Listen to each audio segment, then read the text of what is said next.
Hi everyone, Tyrelle Audain here again with another video. If you're new to my YouTube channel, please subscribe to it for more daily cricketing up. What an epic Lord's Test match the entire cricketing world has witnessed.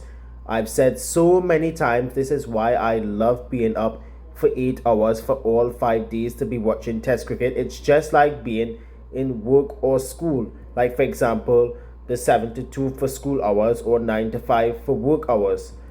England had to toil extremely hard to defeat India despite a stubborn resistance from Ravindra, Jadeja and the tail enders, in particular Jasprit Bumrah and Mohammad Siraj, in a game that went back and forth with heated arguments, exchanges here and there.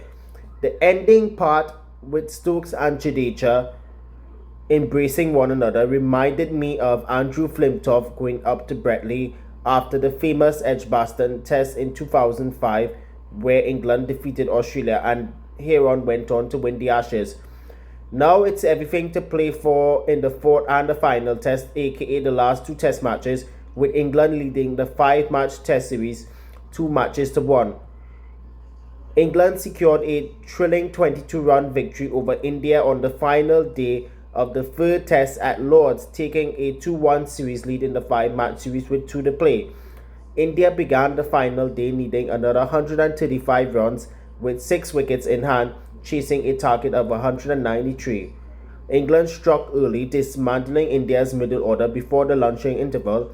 However, a heroic resistance from Jadeja, who was undefeated on 61 at the end, supported with vital contributions from Jasprit Bumrah and Mohammad Siraj. That's right, 10 and 11 had to defend their wicket just to keep Jadeja out there, to keep India within an outside chance of agonizingly chasing down the 193 runs.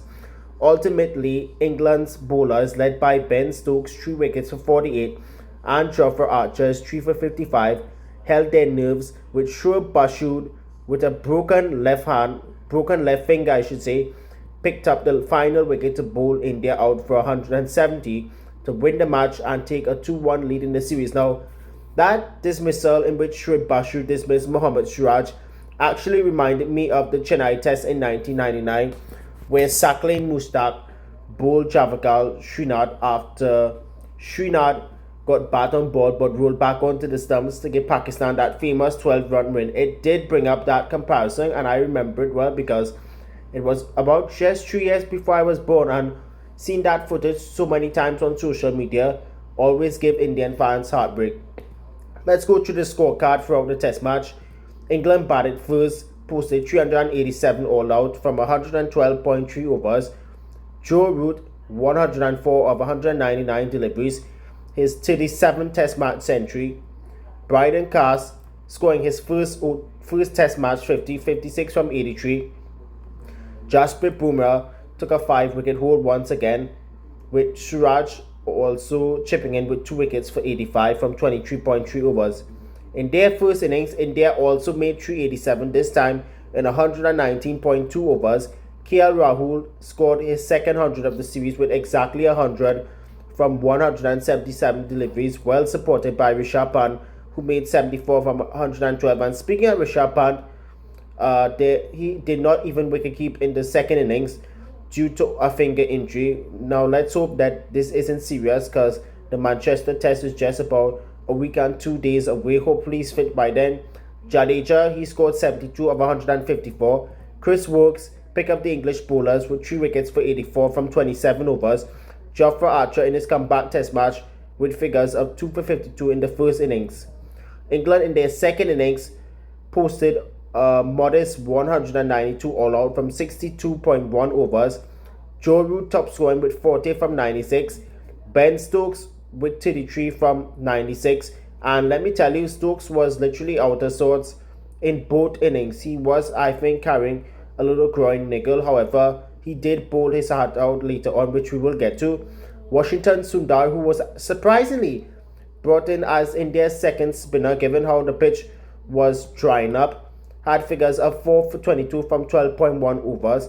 Now, I did raise a question on social media not long ago if Sundar should be in India's team in all formats, even on overseas tour moving forward once Jadeja hangs up his boots as far as Test and One Day cricket is concerned. But let me say this, Sundar, in my opinion, India have found a Ravi Ashwin replacement which was long overdue, in which they should have tried since the home summer. I don't know. Anyways, in India's second innings, we'll come back to Sundar another time. He's, by the way, did mention how India did have a chance, but whenever he hype things up, things keep crashing down. India in their second innings were bowled out for 170 of 74.5 overs, just 5 overs shy before the second new ball. The second new ball. Ravindra Jadeja undefeated on 61 of 181 deliveries. KL Rahul made 39 of 58. Ben Stokes was the pick of the English bowlers. The captain finished with figures of 3 for 48 from 24 overs. And Jofra Archer, who in my view could have been an outsized chance for the player of the match, ended with figures of 3 for 55 from 16 overs. Also, Bryden Cass, who caused all the late drama on day 4, finished with figures of 2 for 42 from 15 overs. Chris Wokes 1 for 13 from 8. And Shoaib Basu with a broken left finger 1 for 12 from 5.5. Now, Basu wasn't on the field throughout the Indian second innings unless he was required to bowl.